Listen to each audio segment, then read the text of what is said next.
नमो तच्चा भगवतो अरहतो सम्मा सम्बुद्धच्चा। জগৎ পূজ্য মহাকারণিক তথাগত সম্যক সম্বুদ্ধ শ্রীচরণে কৃতজ্ঞ প্রণাম নিবেদন করে প্রজ্ঞাপারমিতে অংশগ্রহণকারী সকল উপাসক উপাসিকাগণের নিরোগ দীর্ঘায়ু সুখী জীবন তথা জ্ঞান বিমণ্ডিত জীবন কামনায় শুরু করতে চলেছে আজকে মহাপরিনির্বাণ সূত্র ক্লাস।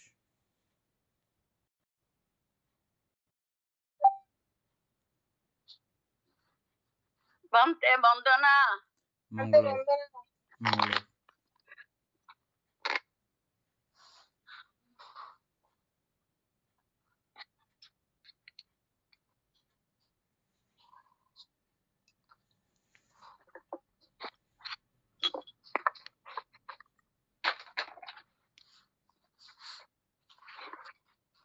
বন্দনা মঙ্গল। উপাসক আরম্ভ করে।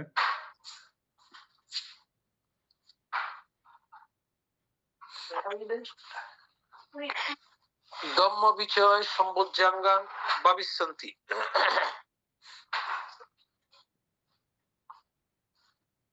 ধর্ম বিচয় সম্বোদ্ধাঙ্গ 6 প্রকারে উৎপাদন করত বর্ধিত করিবে।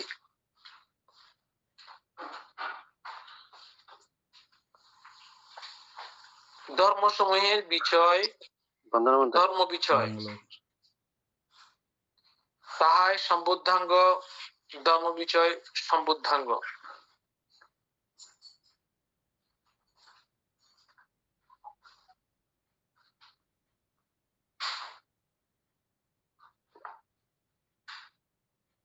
পাবিছায়া লাক্ষানো আর্য সত্য সমূহের পীড়নাদি প্রকারত বিচয়।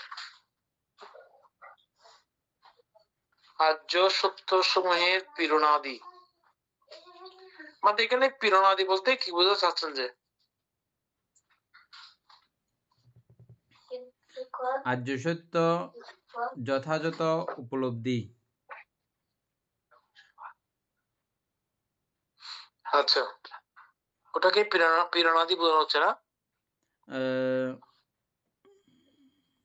পেজ নাম্বার কত? যে পেজ নাম্বার বলতে 182 আর এখানে টানলে 212। 82।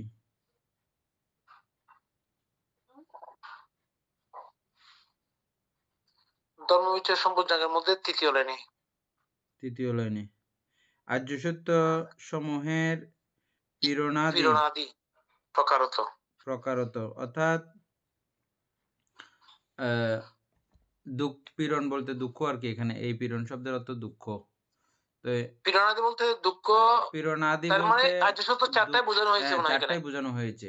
দুঃখ, দুঃখের কারণ, দুঃখের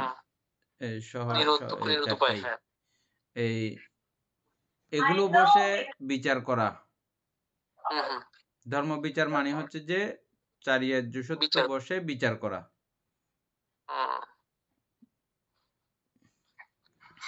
আচ্ছা, উপপরীক্ষা ধর্ম বিচয় সম্বোদ্ধাঙ্গ। ভগবান বলিয়াছেন, ভিক্ষুগণ, কুশল ধর্ম আছে, অকুশল ধর্ম আছে। এই উপাসিকার এগুলো অনেক দরকার। স্মৃতি সঙ্গে স্মৃতির সঙ্গে এটাও অত্যন্ত জরুরি দরকার। এগুলো সম্যক স্মৃতি, এগুলোকে বাদ দিয়ে হবে না। হ্যাঁ, ধর্ম বিচারকে বাদ দিয়ে সম্যক স্মৃতি হবে না। সেই জন্য ধর্ম বিচারও এই সঙ্গে বোঝাটা অত্যন্ত জরুরি।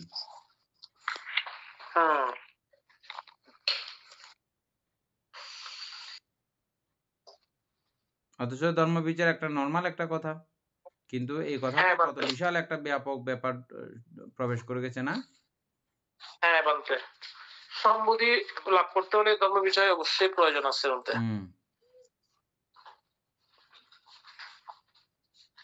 স্মৃতির সাথে বিচার থাকতে হবে। হ্যাঁ, ঠিক আছে।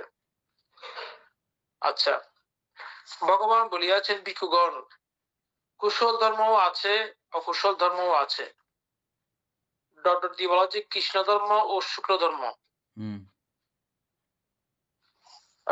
সব প্রতিভাগ ধর্মসমূহ আছে। ডট ডট মানে হচ্ছে যে কি আব্যাকাতা ওই যে ধামা অব্যাপী ধর্ম, সহ হ্যাঁ, যাবতীয় সবগুলো। যাবতীয় সবগুলো ধর্ম অন্তর্ভুক্ত। হুম।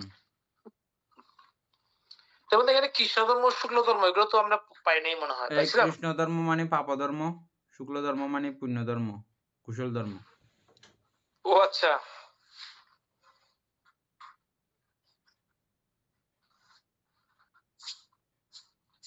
কৃষ্ণ ধর্ম মানে পাপ ধর্ম। সব প্রতিভাগ ধর্মসমূহ আছে। আর সব প্রতিভাগ ধর্মগুলো সপ্রতিভাগ ধর্মসমূহ আছে। তো বুঝলাম না। প্রতিভাগ, সব প্রতিভাগ এরকম কিছু বলতে প্রতিভাগ কি না মিলতেছে না তো। আচ্ছা, তাহাতে জ্ঞানপূর্বক মনোযোগী হইলে, পুনঃ পুনঃ মনোযোগী হইলে, তাহা সেবন করিলে অনুৎপন্ন ধর্ম বিজয় সম্বুদ্ধাঙ্গ উৎপন্ন হয়।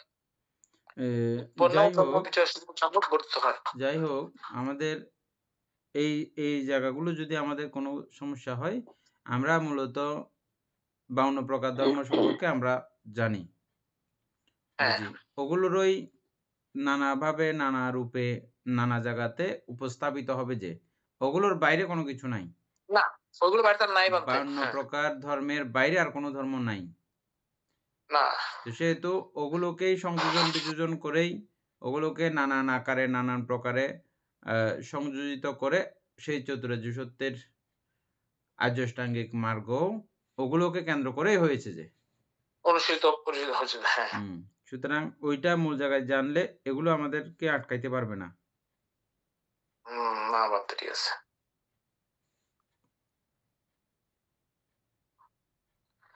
আচ্ছা, সব প্রতিভাগ ধর্মসমূহ আছে, তাহাতে জ্ঞানপূর্বক মনোযোগী হইলে, পুনঃ পুনঃ মনোযোগী হইলে, তাহা সেবন করিলে অনুৎপন্ন ধর্ম বিজয় সম্বুদ্ধাঙ্গ উৎপন্ন হয়। উৎপন্ন ধর্ম বিজয় সম্বুদ্ধাঙ্গ বর্ধিত হয়, বিপুলতা প্রাপ্ত হয়। আরেকটা কথা আছে, পূর্ণতা প্রাপ্তি। সপ্রতিভাগ বলতে আহ, আমরা যখন ধ্যান শুরু করি পরিকর্ম নিমিত্ত, সব প্রতিভাগ নিমিত্ত, ওরকম প্রতিভাগ কিছু নিমিত্ত কথা, আমি ওইটা বলতে চাচ্ছিলাম একটু আগে, কিন্তু ওরকম কিছু কথা আছে। হ্যাঁ, হ্যাঁ, তো ওইরকম ধর্মসমূহতে আপনি যেভাবে আপনাকে মনোযোগ স্থাপন করার জন্য বলা হয়েছে, সেভাবে মনোযোগ স্থাপন করলে নিয়ম কানুনগুলো যথা নিয়মে যদি আপনি অগ্রসর হন, তাহলে আপনার স্মৃতি সম্বুদ্ধাঙ্গ ক্রমে বর্ধিত হবে। পরের লাইনগুলো থেকে আমি ওটা আন্দাজ করতেছি আর কি। মঙ্গল হোক।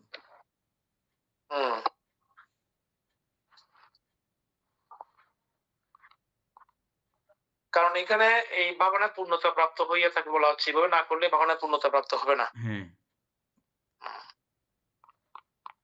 আরো কত খ্রিস্টাব্দ? 182 মোবাইলের বইয়ের পেজ, আচ্ছা, মোবাইল 212।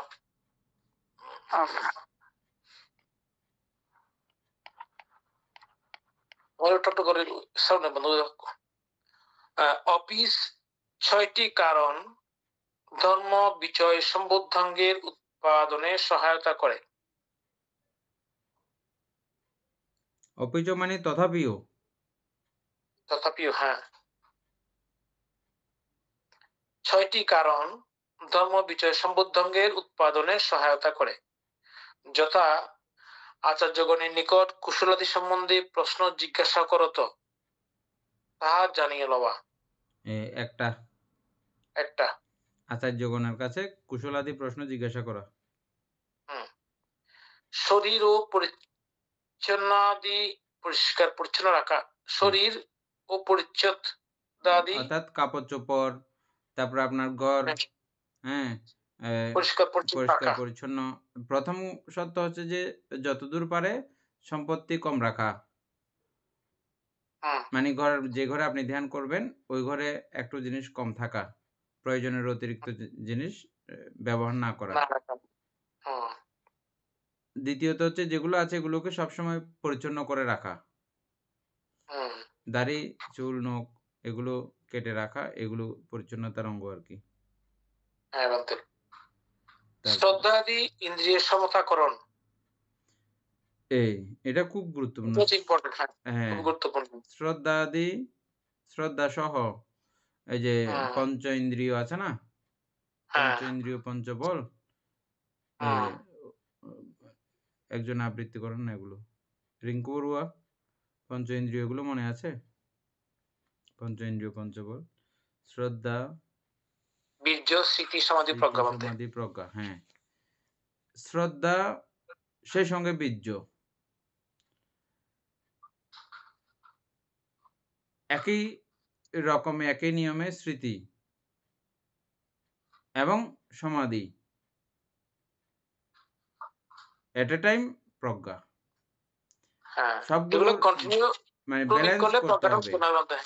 হ্যাঁ, শ্রদ্ধা অতিরিক্ত হয়ে গেছে, তখন আপনি শ্রদ্ধায় একদম চোখের পানি ছেড়ে দেবেন। চোখের পানি ছেড়ে দিয়ে এখনো কোনো কাজ নাই। মানে বুদ্ধের প্রতি এত বেশি শ্রদ্ধা উৎপন্ন হয়েছে আপনার, ওহো! বুদ্ধ কি দিয়ে গেল, চোখের পানি ছেড়ে দিলেন আপনি। ওটা দিয়েও হুম, কাজ হবে না।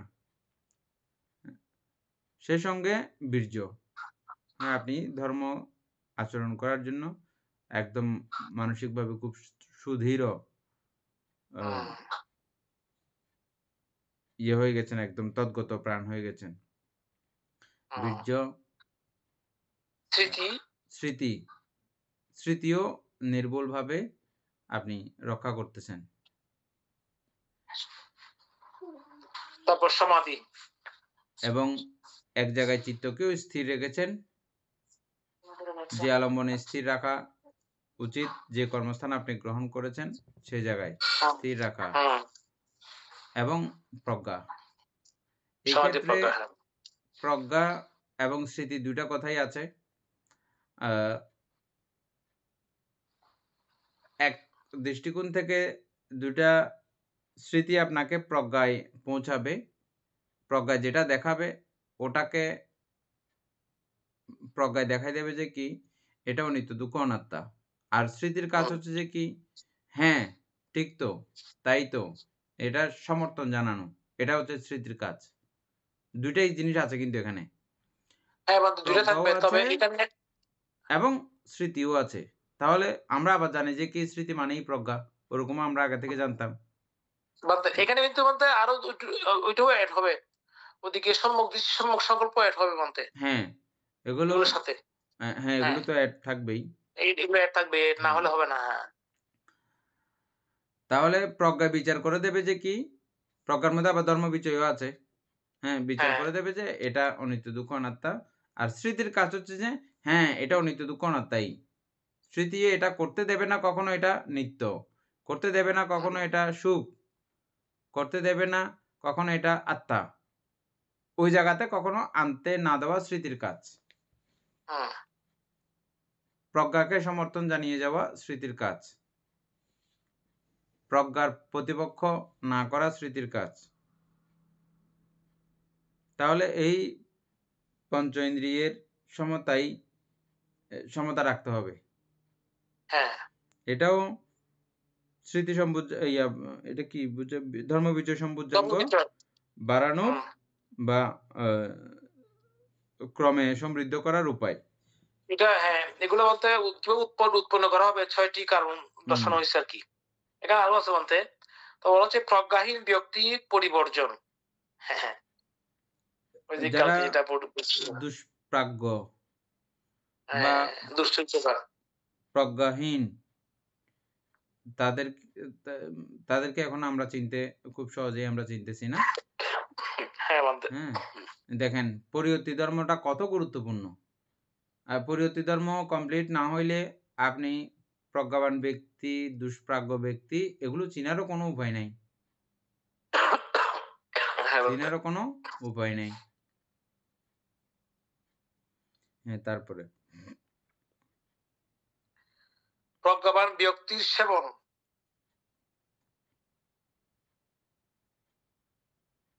প্রজ্ঞাবান ব্যক্তির সেবন। সেবন মানে যে সেবা করবে এরকম না। অর্থাৎ উনার আহ, কথাবার্তা শোনা, ওনার সঙ্গে সখ্যতা গড়ে তোলা, ধর্ম প্রশ্ন আদি সবসময় জানা, ওনার আচার গোচর সবকিছু ফলো করা, লক্ষ্য করা, এগুলো সবগুলোকেই শ্রবণ বলা হয়।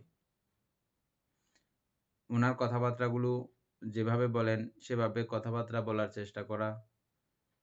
হ্যাঁ, উনি কি কি কাজ করেন ওই কাজগুলো করা, এগুলো সবগুলোকে সেবনের মধ্যেই পড়ে। সেবা করা মানে সেটাও ফলো সেবন। আপ করা বলতে, তাই না? হ্যাঁ, ফলো করা। হ্যাঁ।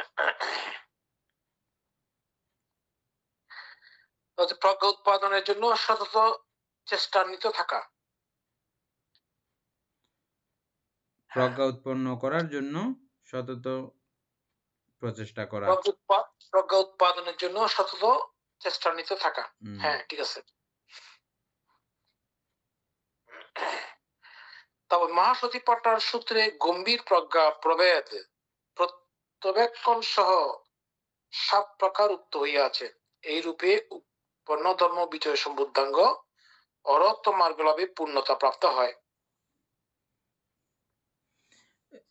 নির্বাণ প্রত্যক্ষ করা অতীব সোজা। কিছু কিছু পণ্ডিত ভান্তেগণ এভাবেই বলেন, এটা এত সোজা, মানুষ আমরা শুধু শুধু ব্যতিক্রমতা মনে করি যে কোনো কঠিন নাই। আমাদের লোভ উৎপন্ন হবে, এটা স্বাভাবিক। হিংসা উৎপন্ন হবে, এটা স্বাভাবিক। সব কিছু স্বাভাবিক। যা আমাদের জন্মান্তরীণ সংস্কার বসে পুঞ্জীভূত হয়েছে, এগুলো স্বাভাবিক। তো এত সহজ কেন, কিভাবে? এটা অনিত্য নানানভাবে আমাদেরকে বুদ্ধ প্রমাণ করে দিয়েছেন। একটু বিচক্ষণতা থাকলে এই প্রমাণগুলো আমরা প্রত্যেকেই বুঝে আসছি, প্রমাণিত। ওই প্রমাণিত জিনিস যা প্রমাণ করেছ তার সেভাবে প্রত্যেকটা বিষয়ের প্রত্যেকটা আলম্বনের টাচে সংঘর্ষণে সংস্পর্শনে আপনি ওটা ওইভাবেই যেভাবে আপনি আগে প্রমাণ করেছেন ঠিক সেভাবেই জানা। এটাই নির্বাণ প্রদায়ী। আর কিছু দরকার নেই।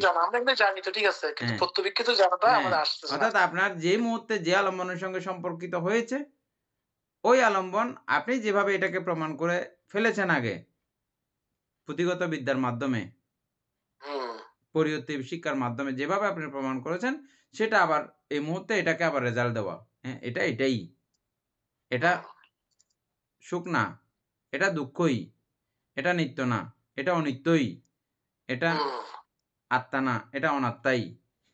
ওইভাবে বিচার করে করে সমাধান দেওয়া, এটাই হচ্ছে যে নির্বাণ যাওয়ার মানে সর্বশ্রেষ্ঠ রাস্তা। এবং এটা কঠিনের কোনো কিছু এখানে নাই।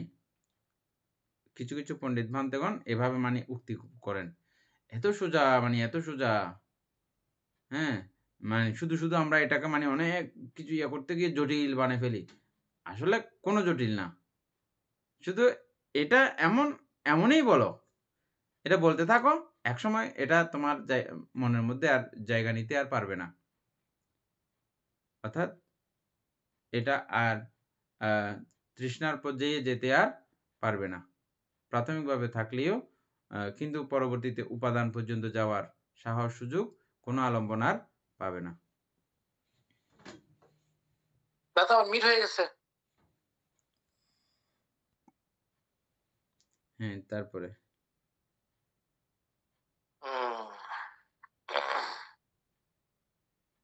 না বান্ধে বলতে চাচ্ছেন যে সহজ ঠিক আছে, কিন্তু সহজটা আমাদের চিত্তের যেরকম নির্মল হওয়ার কথা, আমরা চিত্তটাকে সেরকম নির্মল করতে পারি না। হয়তো নির্মল হয় কিন্তু চট করে এটা ওখান থেকে আবার সরে আসে। এটা ঠিক আপনি যেটা বলছেন যে আমাদের জন্মান্তরের সংস্কার পুঞ্জীভূত যে বিষয়গুলো আমরা সবসময় আসক্তির মধ্যে থেকেছিলাম, ওগুলো আমাদেরকে বাধাগ্রস্ত করতেছে, যার কারণে আমরা এটা এই কথাটা খুব শর্ট করে বলেছি। এখানে আরো কিছু কিছু কথা এত সুন্দর করে মানে চয়ন করা আছে। বলা হচ্ছে যে শিলাদির কথা, শিলাদি এগুলো প্রথম ধাপ একদম। এইটা না বুঝলে, এই কোয়ালিটিটা যদি বোঝা না হয়, ওনাকে শিল আদি পর্যন্ত পৌঁছানো কষ্ট আছে। হ্যাঁ শিল এটা সিবি ধরিয়া বা অন্য কিছু ভয় দেখিয়ে এটা করা যাবে যে। কিন্তু এটা বুঝার মাধ্যমে যখন এটা স্বভাবগতশীল হয়ে যাবে তখন। হুম হ্যাঁ, এটা বুঝে যখন সে শিল পালন করবে, এই শিল আর বাড়িতে করে বারণ করে পালন করানো সেটা আলাদা। দুটার মধ্যে তফাৎ এবং ব্যবধান আছে। তো সেজন্য হ্যাঁ মানে এটার আলোকে মানে পুরো বিষয়টাকে সবকিছু সাজিয়ে দিয়েছেন। আমাদের যে আ সপ্তবিশুদ্ধির ব্যাপারগুলো আছে যেগুলো, এটাকে হুম, যদি আপনি এক জায়গায় এটা শুধু টাচ করেন, এই জায়গাটা, এটা স্মৃতির মতোই বিষয়টা। বা যা জানেন সেটাকে ঘষা-মাজা করা। যেটা আপনি পরিবর্তী শিক্ষা যেটা করেছেন সেটাকে সবসময় ঘষা-মাজা করা। যেটা আপনার কাছে উপস্থিত হবে সেটাকে সেভাবে বিচার করে দেওয়া। হুম, এটাই। এটাই বলতে এগুলোর হয়। মাধ্যমে আপনি যেটা বলতে চাচ্ছেন এখন, মানে এটা ছাড়াও আগের অনেক বিষয় আরো আছে। আগের হুম, বিষয়গুলোও এটার সঙ্গে টান দিয়ে চলে আসবে সব। এটা সবগুলোকে সাজায় দেবে। এই চিন্তা, এই ভাবনা আর সবগুলোকে সাজায় দেবে। তবে বুদ্ধও এম এমন কিছু সূত্র বলেছেন, যেমন আ মৃত্যু ধর্মতা। মৃত্যু এমন একটা ধর্ম, প্রতিদিন যারা একটু চিন্তা করেন, এই মৃত্যু নিয়ে একটু ভাবনা করেন, আ পক্ষান্তরে এটা অনিত্য আরকি। মৃত্যু। হুম, হ্যাঁ? এটা যার মধ্যে সারাদিনে একবারও যার কাছে এটা ভাবনা আসবে, উনি জ্ঞানত এটাকে একবারও যখন দেখবেন, হ্যাঁ? তখন উনার কাছে এটা ক্রমশ এটা বর্ধিত হবে।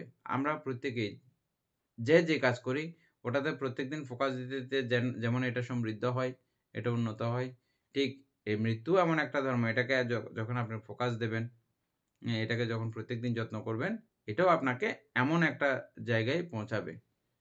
অনিত্য সূত্রের মধ্যে এবং মৃত্যু কথা আলোচনা করতে গিয়ে ভগবান বুদ্ধ বহু জায়গায় এই কথাগুলো এভাবে মানে ব্যক্ত করেছেন। বিশেষ করে ভিক্ষুদেরকে। হুম।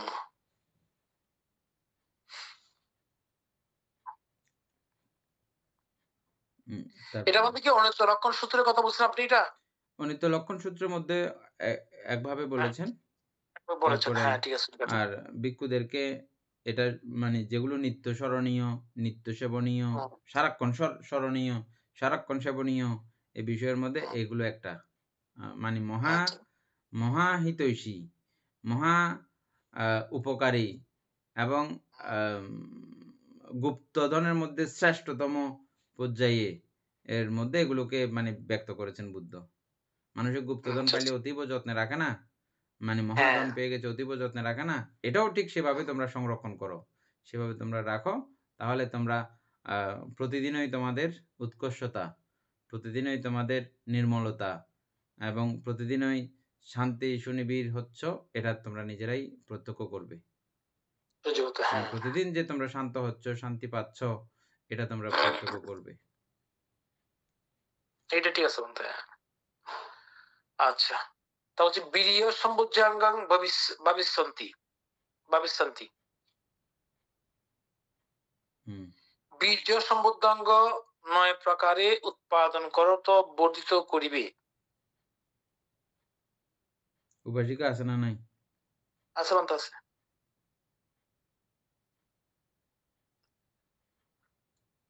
বীর্য সম্বুদ্ধাঙ্গ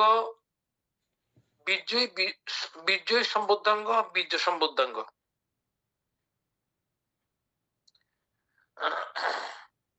পাজ্ঞা হালাক্ষানু অনুৎপন্ন কুশল উৎপাদনাদি বসে চিত্তের প্রগ্রহণ লক্ষণ বীর্য সম্বুদ্ধাঙ্গ।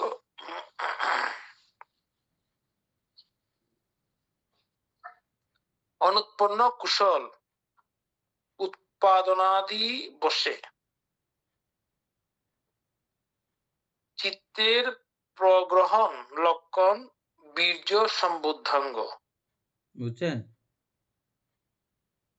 বান্তে অর্থাৎ যে প্রগ্রহণ কুশল লক্ষণ। আপনার কাছে এখনো উৎপন্ন হয় নাই, ওই হুম, কুশলগুলোকে উৎপন্নের চেষ্টা। এটাই হচ্ছে এখানে বীর্য। প্রগ্রহণ। এটাই হচ্ছে বীর্য। হুম, মানে যে কুশল আপনার কাছে নাই, এই কুশল উৎপন্ন করার চেষ্টা, এটা বীর্য। এটা বীজ মানে তারপরে আমি প্রগ্রহণ, প্রগ্রহণটা যেই কি? হ্যাঁ প্রগ্রহণ লক্ষণ বলা হচ্ছে, প্রগ্রহণ চিত্তের। প্রগ্রহণ বলতে প্রজ্ঞাযুক্তভাবে বা জ্ঞানতভাবে গ্রহণ করা, ওটা হতে পারে। একটু করে উপাসিকায় গুগলে দেখেন না, প্রগ্রহণ বসে পদ্মাদি বর্ষে উৎপাদনাদি চিত্তের, বসে চিত্তের প্রগ্রহণ লক্ষণ বীর্য সম্বুদ্ধাঙ্গ। ঠিক আছে, প্রগ্রহণ মানে হচ্ছে যে প্রজ্ঞাযুক্ত গ্রহণ আর কি, এরকম কিছু একটা হবে।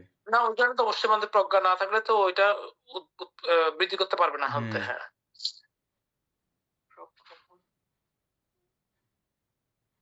আচ্ছা আমি খুঁজুক। ভগবান বলিয়াছেন, ভিক্ষুগণ, আরম্ভ ধাতু, নিষ্ক্রমণ ধাতু, পরাক্রম ধাতু আছে।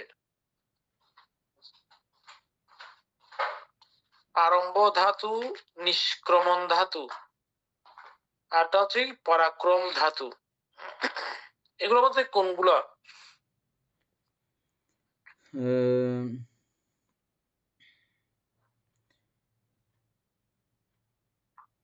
নিষ্ক্রমণ মানে হচ্ছে যে অন্তরিত হয়ে যাওয়া, নিষ্ক্রমে সরে যাওয়া আর কি নিষ্ক্রমণ মানে। আরম্ভ এটা শুরু হয়েছে, আর নিষ্ক্রমণ মানে শেষ হয়ে গেছে। আর হচ্ছে পরাক্রম। পরাক্রম হচ্ছে যে আমি পরাক্রমতার সহিত ধরে রেখেছি, ওই জায়গায় বীর্য হবে আর কি, এটা বীর্য আর কি আছে। এরপরে আর একটু পড়লে বুঝবো বোধহয়। আচ্ছা, তাহাতে জ্ঞানপূর্বক মনোযোগী হইলে, পুনঃ পুনঃ মনোযোগী হইলে, তাহা সেবন করিলে অনুৎপন্ন বীর্য সম্বুদ্ধাঙ্গ উৎপন্ন হয়। উৎপন্ন বীর্য সম্বুদ্ধাঙ্গ বৃদ্ধি হইয়া পূর্ণতা প্রাপ্ত হয়। মানে এটা আসছে না বলে। আচ্ছা আচ্ছা, তাহলে তো এটা মিলতেছে না। দিছি ওখানে প্রগ্রহণ। আচ্ছা, প্রগ্রহটা আসছে, দেখেন তো উপাসিকা। দিছি, প্রগ্রহণ বলে ইয়েতে ইয়াতে আমি দিয়েছে। স্ক্রিনশট দিছি।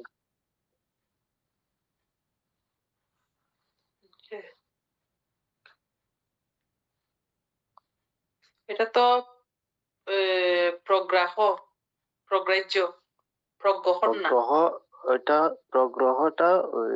প্রগ্রহণটা হচ্ছে নাউন। এটা পুরো আমি এখানে দিতেছি। প্রগ্রহণ, আচ্ছা প্রগ্রহণ। প্রগ্রহণ হচ্ছে এটা নাউন। এটা আরেকটা এগুলো প্রগ্রহ থেকে আসছে শব্দটা। প্রগ্রহ। এই জায়গাটা আরেকটু পড়েন। হ্যাঁ, মানতে পড়তেছি। ভগবান বলিয়াছেন, ভিক্ষুগণ, আরম্ভ ধাতু, নিষ্ক্রমণ ধাতু, পরাক্রম ধাতু আছে। তাহাতে জ্ঞানপূর্বক মনোযোগী হইলে, পুনঃ পুনঃ মনোযোগী হইলে, সেবন করিলে অনুৎপন্ন বীর্য সম্বুদ্ধাঙ্গ উৎপন্ন হয়। উৎপন্ন বীর্য সম্বুদ্ধাঙ্গ বর্ধিত হইয়া পূর্ণতা প্রাপ্ত হয়।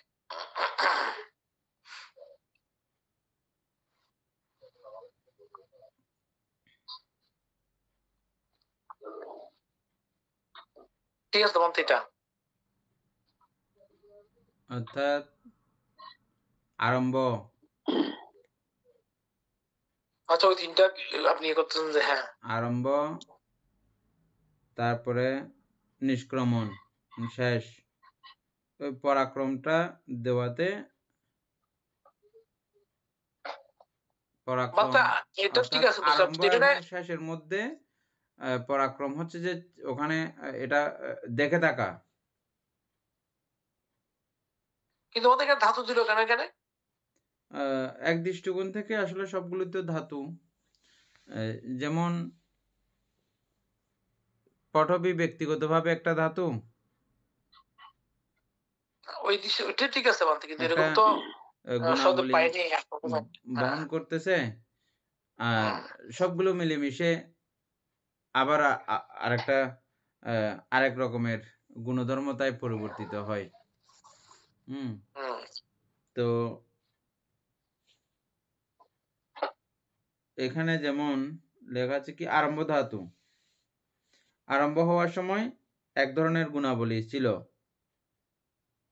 এক ধরনের গুণধর্মতা ছিল। এটা যদি লক্ষ্য করেন আপনি, তারপরে নিষ্ক্রমণের সময় আরেক ধরনের গুণধর্মতা। এটা এক জাতীয় গুণ। এভাবে যদি তার মানে বলতে দেখেন, আপনি এটা উদয় বিনয়ের কথা বলতেছেন হ্যাঁ, উদয় সরাসরি। বিলয় আর কি। তো হুম। এই উদয়ের সময় একরকম পরিস্থিতি, এটাকে ধাতু বলতে পারেন আপনি। আর বিলয়ের সময় আরেক রকমের গুণাবলী। এটা হ্যাঁ, এটা তো ঠিক আছে বলতে। হ্যাঁ, হ্যাঁ। তো এখানে পরাক্রম ধাতু। পরাক্রম ধাতু বলতে কি? এটাই মানে বুঝতেছি না আরকি। বলতে পরাক্রম হচ্ছে কি এই যে উদয় বিলয়টা বীর্যের এটাকে সহিত হ্যাঁ, বীর্যের সহিত দেখে থাকা। এটাকে দেখে থাকা, হ্যাঁ এটাই হবে এটাকে আর কি। দেখা, এটা হতে পারে। যাই এটা হোক, হতে পারে তারপরেও বলতে মানে এই যে উদয় পরিপূর্ণভাবে ক্লিয়ার বিলয়টাকে, নয় হ্যাঁ। লাইনটা। বলতে হ্যাঁ, কি ওই যে এটা দিছেন ওখানে ওই প্রকট আছে আর কি, ওটার অর্থ প্রগ্রহণ শব্দের অর্থ প্রকট আছে, প্রকটতা আছে, এরকম কিছু হতে পারে। হ্যাঁ, ঠিক আছে। তাহলে আমরা যেটা ঠিক আছে, বুঝছি ঠিক আছে। সেটাই। সেটাই হবে আর কি। হ্যাঁ। মানে খুব ভালো রকমে গ্রহণ, প্রজ্ঞাযুক্তভাবে গ্রহণ। হ্যাঁ, সাধারণ থেকে একটু বেশি করে ইয়া করা। নরমালি বলতে ওটা তো আমরা বুঝছি, বাস হুম, জাস্ট আমি অর্থটা আমি প্রগ্রহণ হ্যাঁ, নতুন হ্যাঁ। শব্দ না না, থেকে- প্রকট শব্দের অর্থ আর একটা আছে। প্রকট শব্দের অর্থ হচ্ছে যে আমরা বলি না প্রকট হওয়া মানে ভালোভাবে দেখা হ্যাঁ, যাওয়া আর কি। এটা আরকি। এবার ভালোভাবে ঠিক বুঝতে আছে। পারে। এটা আর কি। হ্যাঁ। ঠিক আছে। আমরা যেটা বুঝছি সেটাই ঠিক আছে। প্রকটিত প্রগ্রহণ হওয়া আর মানেই কি, হ্যাঁ অবশ্যই। খুব উন্নত হুম। করে গ্রহণ করা। হুম, নরমালি গ্রহণ করা এক জিনিস, খুব হ্যাঁ, জ্ঞানযুক্তভাবে গ্রহণ করা সেটা আরেক জিনিস। নির্ভুল ভাবে জ্ঞানযুক্ত হুম, ভাবে। ঠিক আছে। তারপরে তাহলে এটা তো বোঝা গেছে বলতে না, পরাক্রম পর্যন্ত শেষ হয়েছে এটা। হুম। আচ্ছা, ঠিক আছে।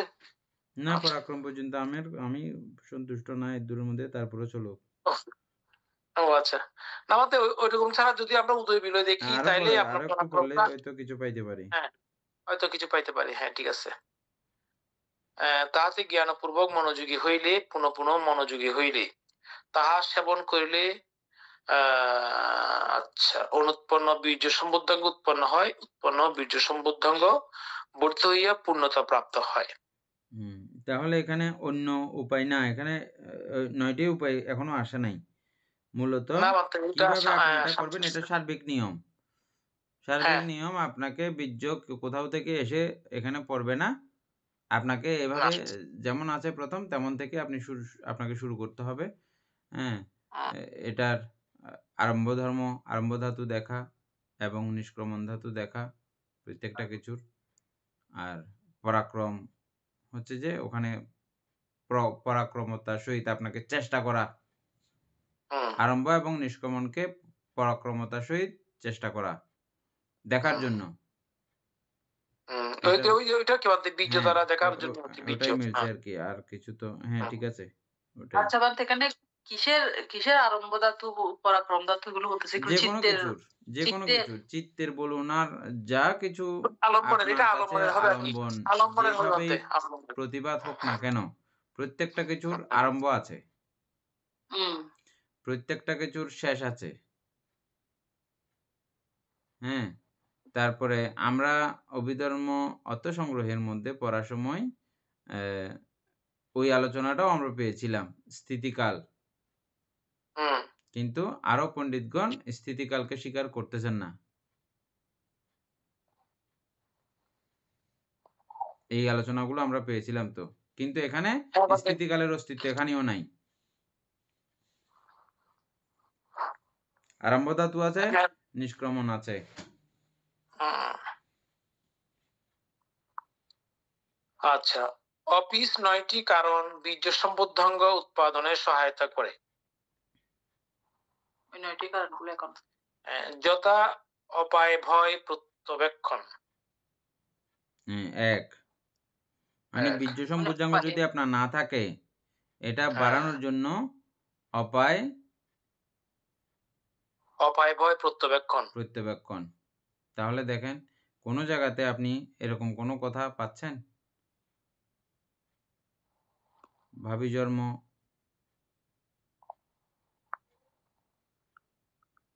হুম, অপায় ভয় প্রত্যবেক্ষণ, তারপর হচ্ছে গমন বিধি। বিধি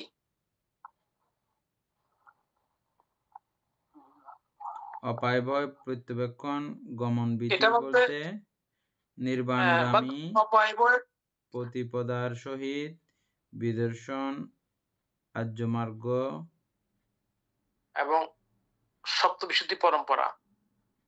সপ্তবিশুদ্ধি পরস্পরা। পরম্পরা পরস্পর পরস্পরা প্রত্যবেক্ষণ। হ্যাঁ, পরস্পর নয় পরম্পরা।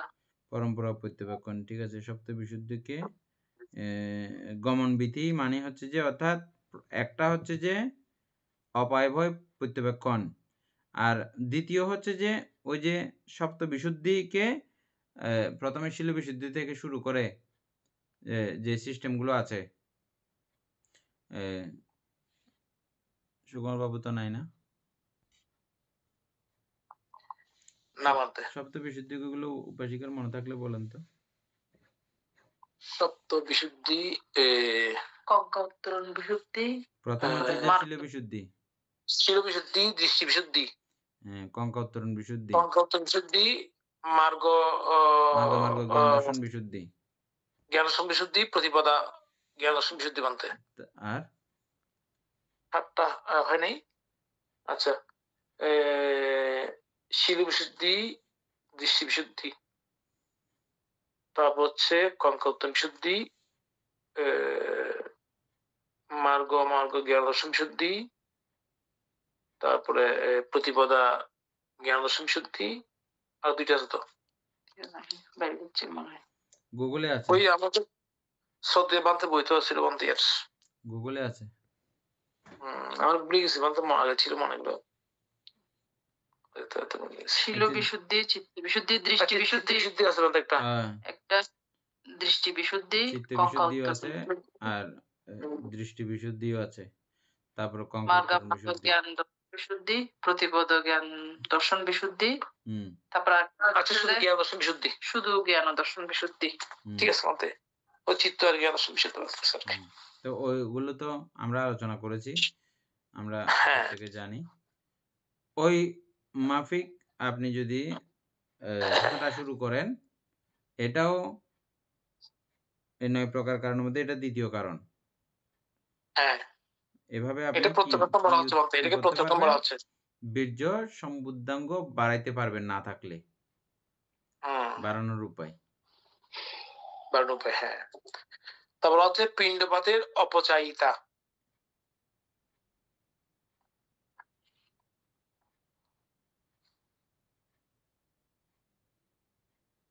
তাতে অপচায়িতা কেন দিল?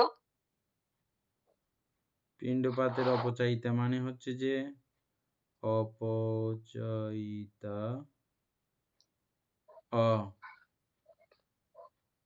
আচ্ছা,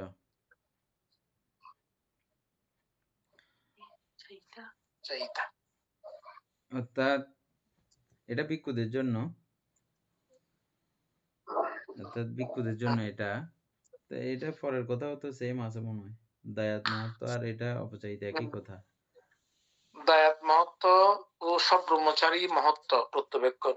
অর্থাৎ এটা হচ্ছে যে আমাকে যে মানুষে পিণ্ডপাত দান করেছে, তারপরে আমাকে চিবরাদি দান করেছে, বিহার দান করেছে, ওষুধপত্র আদি দান করতেছে, আমি সকলের দানেই এগুলো পাচ্ছি, খাচ্ছি। এটা খেয়ে আমি অপচয় করে ফেলতেছি না তো? অপচয় মানে হচ্ছে যে শীল সমাধি প্রজ্ঞার আচরণ না করলে, আমি এটা খাচ্ছি যে শীল সমাধি প্রজ্ঞার আচরণ করার জন্য। আমি যদি এটা যদি ঠিকঠাক মতো ব্যবহার না করি, তাহলে এটা অপচয় হয়ে যাচ্ছে। আমি এই শ্রদ্ধা প্রদত্ত জিনিসগুলো অপচয় করতেছি, ফেলে দিচ্ছি, এটা না। মানে আমি খাচ্ছি যে এটাও অপচয়। আমি আমার কারণ সাপেক্ষে যদি এটা যদি না খাই, তাহলে সেটা অপচয়। এই অপচয় যখন ভিক্ষুরা যখন ওইভাবে যখন চিন্তা করে, তখন ওনার কাছে বীর্য সম্বুদ্ধাঙ্গ উৎপন্ন হয়। হবে তো, দেখছেন? অবশ্যই হবে, হ্যাঁ।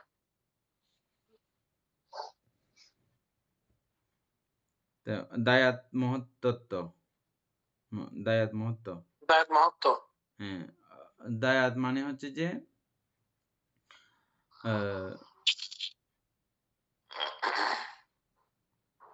দায়িত্ববান। অর্থাৎ আমি যে বৌদ্ধ ভিক্ষু বা আমি মানব জন্ম লাভ করেছি সার্বজনীনভাবে যদি বলি, আমি মানব জন্ম লাভ করেছি। এই মানব জন্ম এটা অত্যন্ত গুরুত্বপূর্ণ। অত্যন্ত এটা লাভের একটা বিষয়, কল্যাণের একটা বিষয়। এটাকে আমি অবহেলায় কাটিয়ে দিব, হ্যাঁ? এই সময়টা গুরুত্বপূর্ণ মুহূর্তগুলো আমি এই জ্ঞানচর্চা না করে ইয়ে করে দেব, হ্যাঁ? এরকম নিজস্ব বিবেকবোধ।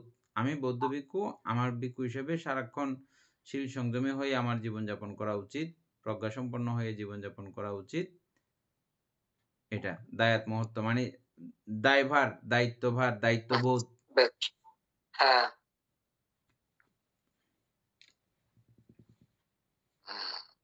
ও সব ব্রহ্মচারী মহত্ব প্রত্যবেক্ষণ। প্রায় সেম কোয়ালিটির কথাগুলো না?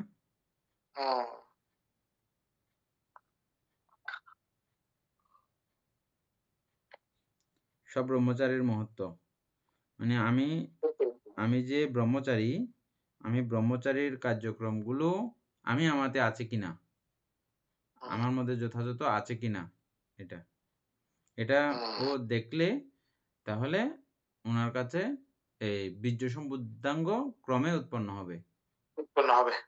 প্রত্যবেক্ষণ করলে উৎপন্ন হবে। আলস্যপরায়ণ ব্যক্তি পরিবর্জন। যারা আলসী অলস এদেরকে পরিবর্জন করা। আরব্ধ বীর্যবান ব্যক্তি সেবন।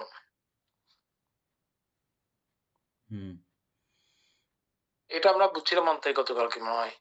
তারপর হচ্ছে বীর্য সম্বুদ্ধাঙ্গ উৎপাদনের জন্য সতত চেষ্টা। হ্যাঁ, সব কথার বড় কথা হচ্ছে যে চেষ্টা করা। চেষ্টা করা 7 প্রকার হয়ে গেল। মহাসতিপাট্টায়ন সূত্রে আনিশংস সন্দর্শন ও জাতির মহত্ব প্রত্যবেক্ষণ সহ একাদশ কারণ উক্ত হইয়াছে। এই রূপে উৎপন্ন বীর্য সম্বুদ্ধাঙ্গ অরহত্ব মার্গ লাভে অর্থাৎ বর্ধিত হইয়া পূর্ণতা প্রাপ্ত হয়। বুঝছেন? সতিপাট্টায়ন সূত্রের মধ্যে একটি কথা কি বলেছেন বুদ্ধ? কিছুক্ষণ আগে যেটা আমরা বললাম পণ্ডিত ভান্তের কথা, সতিপাট্টায়ন সূত্রের মধ্যেও সেম কথা ভগবান বুদ্ধ বলেছেন। কিন্তু অন্য কিছু করার দরকার নাই। তুমি এই স্মৃতি সম্পর্কে হয়ে তুমি জীবনযাপন করো। 7 বছরের মধ্যে তোমাকে আমি গ্যারান্টি দিই। এগুলো বুদ্ধের গ্যারান্টি যুক্ত কথা কিন্তু একদম। এটা গ্যারান্টি যুক্ত কথা। হ্যাঁ, এটা একটা আশ্চর্য বিষয় না। এটা আশ্চর্য। এটাতে গ্যারান্টি দিয়েছেন বুদ্ধ একদম। তুমি 7 বছর যদি কন্টিনিউ নির্ভুলভাবে এই স্মৃতিকে এভাবে যদি রক্ষণাবেক্ষণ করো, তাহলে এই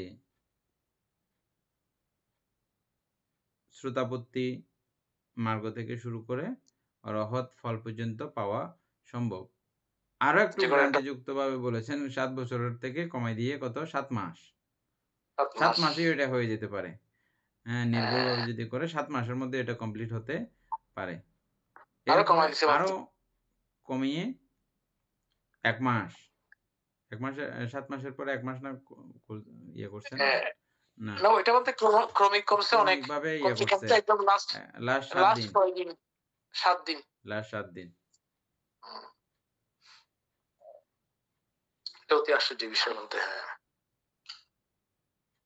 সে কথাই এখানে আসছে। সেটা যদি আপনি যদি ভাবেন ওহো আমি এটা যদি এভাবে চর্চা করি আমার জ্ঞান লাভ অবশ্যম্ভাবী।